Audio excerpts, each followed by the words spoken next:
This is the big finale of the season. We are in Tallinn in Estonia. This is the ORC World Championship. I think against this fleet, which is pretty strong, we'll have a lot of fun. The result of all this for a company really means a lot because I see that there's a lot of eyes on what we have decided here. For us to deliver, that means so much for the whole launch and the product, the XR41. There's a lot of pressure on the team and on me as a driver to make sure that we perform. We'll push as hard as we can, and then in the end, I hope we'll do well.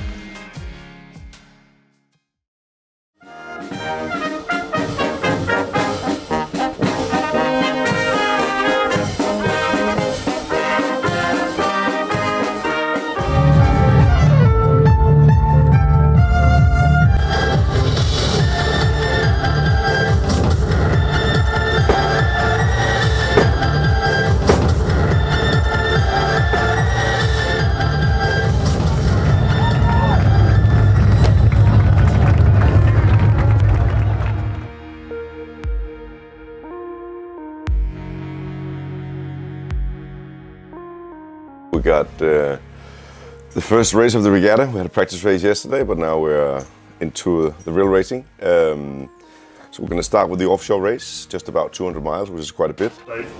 In the morning, just talk about the strategy a bit, but the main thing to remember here is it's going to be upwind, it's going to be long, it's going to be boring as hell, unless Jasper for some reason says, oh, we really have to hit this shore, and then it's going to be really interesting because it's full of rocks. Here at about midnight, around a mark here, long VMG downwind, 60 miles to a mark. Sure. Back into the old town, there's a mark just off the wharf, just for a bit of a show, and then across to the finish. Is there any rain on the... We're coming to that. I'm sorry to spoil the party. This is rain and thunder, the little ticky thingies are lightning. In that light air period, because of this thunderstorm activity, there's massive gains to be made of being on the right side of the cloud, or being on the right side of a change in breeze. We're going to start with the offshore race. Quite varying conditions, between probably 5 knots and 25. So we have to bring a lot of different sails to cover all the conditions. What's important now is really to understand how do we optimize exactly in terms of the sails. Do we need everything? Can we sacrifice something to save a bit of weight? At the same time, we need to make sure we have the best options available for certain conditions. And obviously, just to be on the water for 30-35 hours, you need food, water, just enough and still enough to actually get the energy needed and be in good shape also at the end of the race.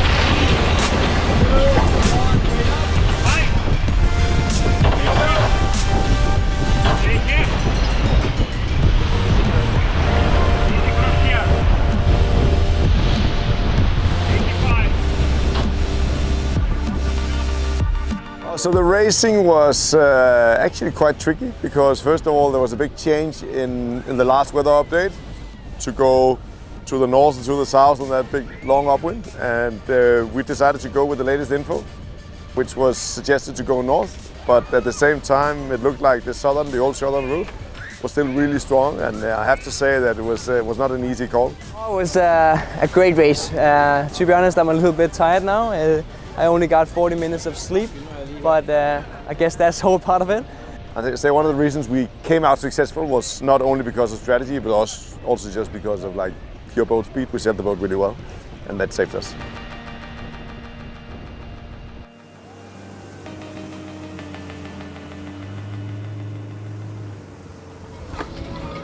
Cheers for a really good race. Cheers. Cheers. Everyone fought very well. It was not easy. It was actually pretty hard. And I don't think we made all the calls right. But what we did really well was we sailed the boat super well, and that's actually the best trend of a tactician and a strategist. When the boat goes fast where we want it to go, we always look better. Yeah, but we need to take a few of those match trade skills out of the start now, huh? That tack they did in the start? Yeah, they were on. That was way too close, huh? Yeah, it was on, huh? No, well, you put the bow down 10 degrees before the tack. It's a collision. And he hesitated. He held it. If we hadn't turned up, we could collide. Today, as I said, I need a beer, I need a nap, I need another nap, I need a good dinner, and then we are ready for racing tomorrow.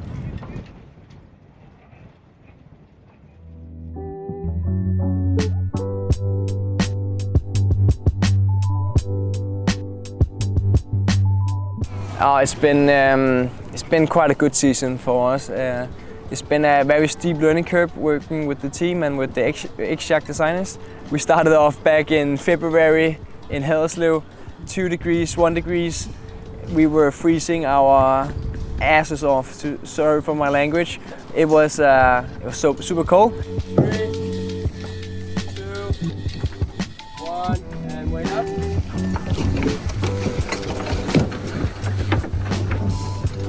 And then we had the first event in Kiel at the Mayor event, where it was the first real big test for the team and for the boat.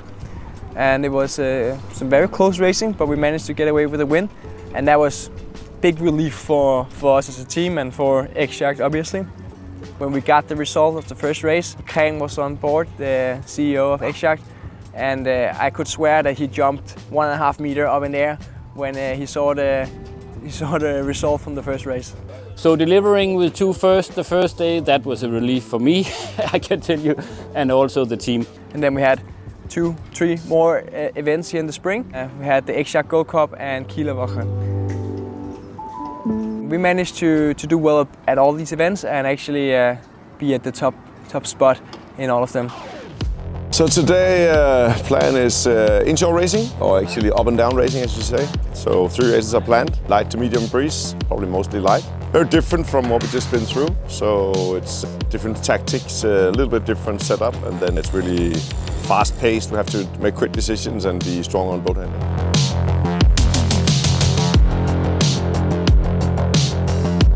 Challenging part is that it's really down to the very small details. 0.5 meter in the start, 1 meter at the windward mark, separation or touching each other or not, hopefully. It can make a huge difference. So it's really where offshore racing is really big term decisions. Here it's really about very small things and then being tactically smart.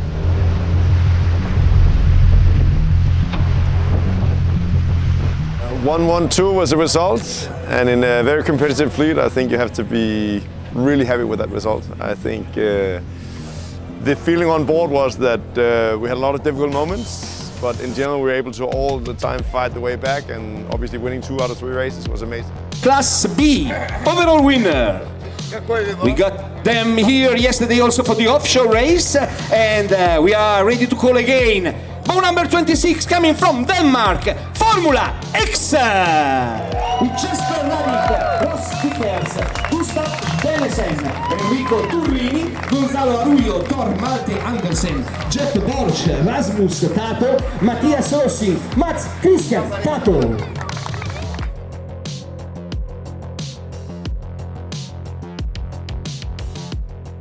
Take one. Just ask me a question. What do you eat while sailing a day? Yeah, so I'm just preparing snacks for the boys. It's gonna be a long day on the water, not much breeze, so we're gonna be a lot of waiting out there. So I definitely know that they're gonna be hungry for the snacks. So currently we are looking for some dry fruits, some protein, some meat, some bars, blueberries, apples, and some of the less healthy stuff. Kifler, proper Swedish snack that we just love. A little bit of everything just to keep the boys going. And then the secret stuff. Ooh, This one. What's that? It's a Danish soda, and it's the best soda in the world. Some people might call that Sprite, but they don't know what it is. Like, they don't know what you're talking about. What's your favorite snacks, guys? I'm actually gonna go with one of the healthy choices. Some of the dry Bullshit. some of the dry fruits is very good. Nah, I'm all for the keeper, to be honest.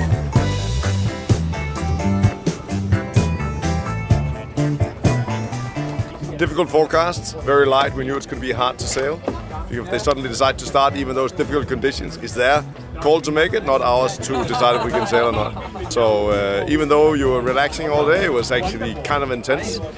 In the end, they decided we shouldn't race. There wasn't breeze enough, so no racing today.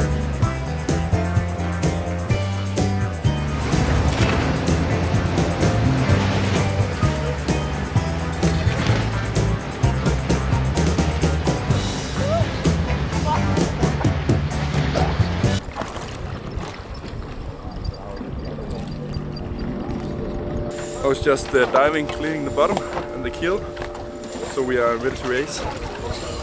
Super important, yeah. It is. A short offshore race, so about 6, 7, 8 hours of racing depending on the breeze. Non-discardable, so it's an important race. We have to perform well. Performing badly here is pretty critical for the results, so a little bit of pressure on, I would say. And I think everyone feels it because it's the same for all the teams. The good news is we've got a better starting point than everyone else, being the leading team, which is in the end a good position to be in for us. Vamos. Just a reminder, life jackets definitely on. Yeah. A race course of 40.7 miles, which on the forecast looked actually fairly simple. Mostly downwind, turn the corner, and then mostly upwind. Then a short down and up again. So it should have been pretty much something we like to do. In reality, it was huge variation in wind speed, huge variation in wind direction, and I found it really, really hard to, put what I saw together with what happened 10 minutes later. So it was a tough day for us, and we just scraped through to third. You always need a bit of luck. I think mostly we just executed well as a team and sailed the boat really fast.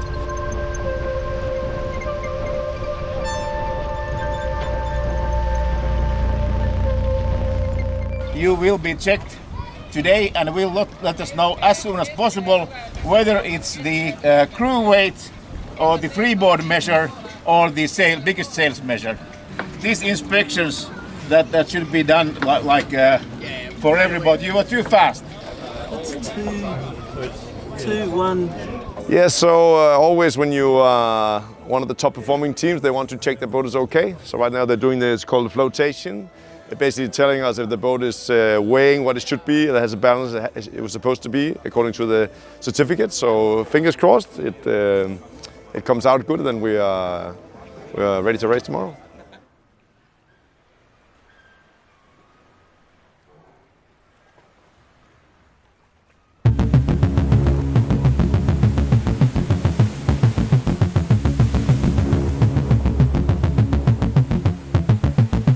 We are just at the end of the World Championships, which is the final, the pinnacle of the season.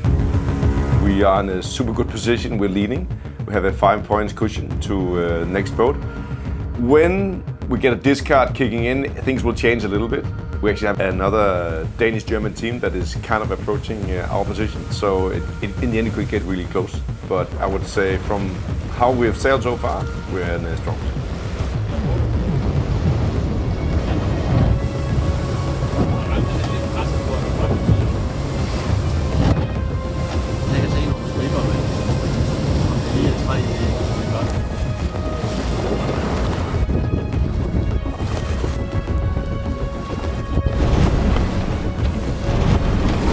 Well, so racing today was super challenging. We definitely had a little bit wrong setup in the first race in terms of performance. What sails you choose, that's life, because every hour we spend on the boat we still learn.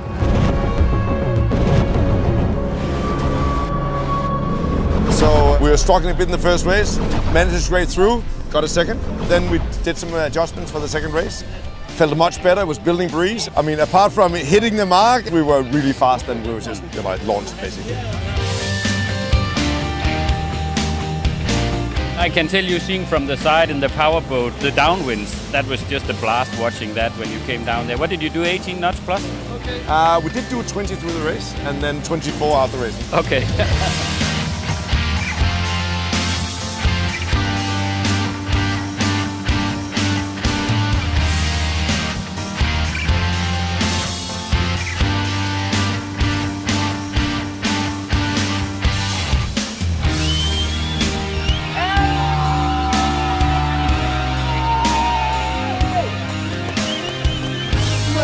The new world champion of the Class B. Overall ranking, Garmin 2025 ORC Worlds, Caribbean Cup. The new world champion is sailing up beyond from Denmark with the ball 26. Jesper Redding, Formula Excel!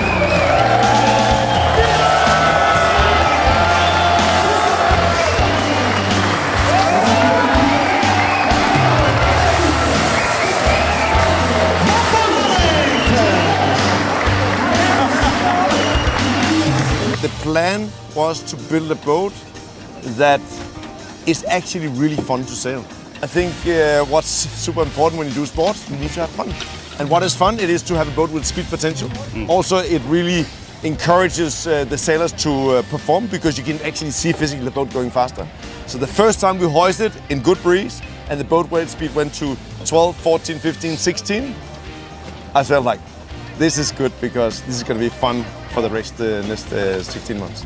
We've now started selling the first boats to families that want a bit more fun, and especially here I'm thinking about the downwind fun. This is a boat that is really versatile and fun downwind, but you would probably, compared to the race version here, in our sport version, you would see shorter bowsprit, little less sail area, furling jib, all the things that makes it more easy for a family to sail the boat, and then they can still go and win races when they want. So that's a very important part of the journey for this boat.